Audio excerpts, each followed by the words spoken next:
Bonsoir à tous, on se retrouve pour la conférence de presse de Joan Laporta, le président du FC Barcelone. Alors c'est une conférence de presse qu'il a donnée hier à 12h30 et qui a duré environ 1h20. Donc dans cette vidéo je vais pas vous traduire toute la conférence, on va faire plusieurs parties. Donc là on va commencer avec les 6 premières questions. Donc Joan Laporta arrive et avant les questions, il adresse quelques remerciements, donc tout d'abord aux socios et aux supporters du club qui ont montré qu'ils étaient unis pour faire face à toutes les difficultés et les attaques et qui soutiennent toujours l'équipe et le club. Ensuite, il a rajouté que comme par hasard, dès que l'équipe joue bien, il y a le cas Negreira qui ressort pour essayer de déstabiliser et que parfois il y a aussi des personnes en interne qui essaient de déstabiliser, donc il appelle à l'union. Ensuite, il remercie Deco et son équipe qui a fait du très bon travail malgré les conditions difficiles. Il insiste sur le fait que Deco a énormément de connaissances et de savoir sur le monde du foot et qu'il a prolongé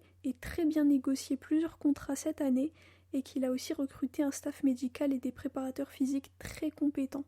Il dit que grâce au travail de Deco, on a réussi à baisser la masse salariale et aussi que l'âge moyen de l'effectif a baissé, donc ça veut dire qu'on a des jeunes qui sont le présent mais aussi le futur du Barça, donc ils s'inscrivent dans un projet à long terme. Ensuite, toujours avant les questions, il veut mettre au clair qu'en fait ils n'ont pas signé le contrat avec Nike cet été parce que en fait ils ont voulu attendre un peu plus pour pouvoir mieux négocier le contrat et donc avoir encore plus d'argent. Donc il dit qu'en fait s'ils avaient signé le contrat avec Nike cet été, ça aurait été ok, donc on serait revenu à la règle du 1 pour 1, mais ils ont préféré de vraiment prendre leur temps et pas se précipiter parce qu'ils ont jugé que c'était pas nécessaire de signer directement le contrat en sachant qu'ils avaient d'autres solutions pour inscrire les joueurs. Et il dit aussi que dans tous les cas, s'il y avait eu des problèmes ou l'impossibilité d'inscrire un joueur, ils auraient dans tous les cas fait un aval personnel de leur argent pour pouvoir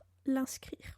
Donc ceci étant dit, on commence avec la première question. La journaliste lui dit « Vous avez dit que vous étiez très satisfait du travail fait par Deco et son équipe, satisfait de l'effectif aussi. Est-ce qu'à l'heure actuelle, le club et le coach ont tout ce à quoi ils s'attendaient avant l'ouverture du mercato ?» Laporta répond « Oui, on est très satisfait. On voulait faire un transfert, celui de Dani Olmo, pour nous renforcer, c'était la priorité et on l'a fait. On est très content de son rendement. Aussi, Hansi Flick a beaucoup de mérite. On sait que le cœur de notre projet, c'est la Masia. Le dire, c'est une chose, mais il faut le démontrer. Et Hansi l'a démontré en prenant des jeunes de la Masia et du Barça B et en les faisant jouer en équipe première. On est très satisfait, très enthousiaste. On ne veut pas qu'il y ait une euphorie démesurée, mais on ne veut pas non plus être défaitiste. Ensuite, un journaliste lui dit « Vous disiez tout à l'heure dans votre introduction que normalement, si tout va bien, dans quelques mois, on va revenir au Camp Nou.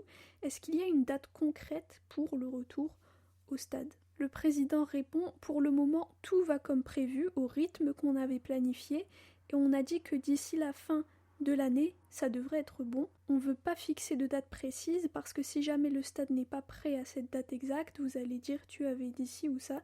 Pareil, s'il y a de l'avance. On est convaincu que le nouveau stade est déjà une réalité. On le voit quand on regarde les travaux.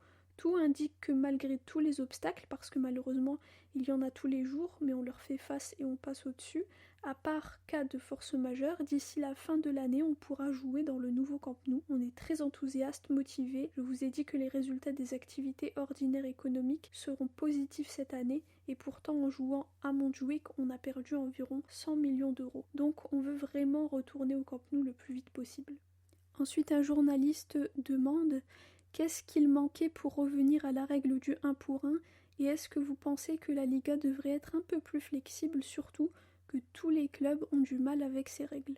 Laporta répond « Oui, tous les clubs en ce moment ont du mal avec les règles du fair play financier imposées par la Liga, mais on va y arriver à la règle du 1 pour 1. C'est juste que parfois le temps sportif ne coïncide pas avec le temps économique. On va y arriver parce qu'on est un club qui génère beaucoup de revenus, plus que ce qu'on dépense. On signe des contrats avec des marques, des sponsors qui sont les meilleurs du marché. On aurait pu revenir au 1 pour 1 cet été, oui, mais comme je vous l'ai dit, on a préféré prendre notre temps pour négocier encore plus. Oui, ça serait bien que la Liga soit plus flexible parfois, mais sans complètement arrêter le contrôle économique parce que c'est important et ils font bien de le faire. Un peu de flexibilité, ça pourrait aider tous les clubs et pas seulement le Barça. Ensuite, on lui dit l'un des noms qu'on a le plus entendu cet été lié au Barça, c'est Nico Williams. Pouvez-vous expliquer ce qu'il s'est passé? Le président répond « Je ne vais pas parler de joueurs qui ne sont pas chez nous par respect à l'Athletic Bilbao ». Ensuite, un journaliste lui dit « Au début de l'été, quand vous aviez fait l'interview sur Barça One, vous aviez dit que vous vouliez garder Cancelo et Joao Félix. Vous aviez dit aussi que Joao Félix vous plaisait beaucoup et que Flick le voulait aussi. Comment se fait-il qu'il ne soit pas resté ?» Laporta répond « Parce qu'avec la configuration de l'équipe que Deco et Flick ont fait, on a décidé que la meilleure configuration était celle que l'on a actuellement. Et donc finalement ces joueurs n'en faisaient pas partie.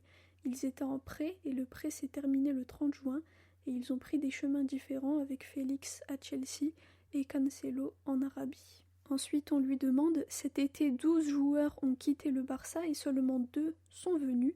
Sur quoi est-ce qu'on peut se baser pour avoir confiance et se dire que cette équipe peut aspirer à gagner tous les titres comparés à l'an dernier ?» Joan Laporta répond « Avec l'entraîneur qu'on a, les joueurs qu'on a, les préparateurs physiques que l'on a, la bonne ambiance qu'il y a au sein de l'équipe dans le vestiaire.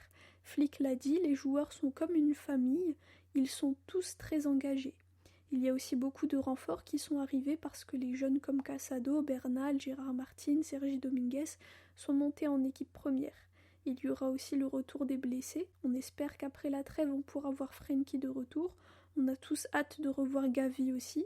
Aujourd'hui, on a eu la mauvaise nouvelle que Fermin s'est blessé à l'entraînement avec la sélection, malheureusement. On espère qu'il reviendra bientôt, de même pour Christensen, Araujo. Il y a un plan pour réincorporer tous ces joueurs au fil de la saison. Dans tous les cas, Deco fera une interview à Barça One dans quelques jours pour expliquer toute la situation avec plus de détails que moi parce que c'est lui qui connaît mieux tous les dossiers. Voilà pour la première partie de l'interview. Donc comme je vous l'ai dit en début de vidéo, l'interview elle a duré en tout 1h20 et là je vous ai traduit à peu près les 30 premières minutes, donc je traduirai le reste demain et sûrement aussi après-demain pour que vous ayez tout ce que Joan Laporta a dit. Donc ce qui est intéressant c'est que Deco va aussi faire une interview bientôt et là on aura vraiment tous les détails de tous les dossiers mercato et de la gestion de la situation économique. Donc voilà, on se retrouve très bientôt. Merci d'avoir écouté la vidéo. Visca el Barça et Visca Catalunya.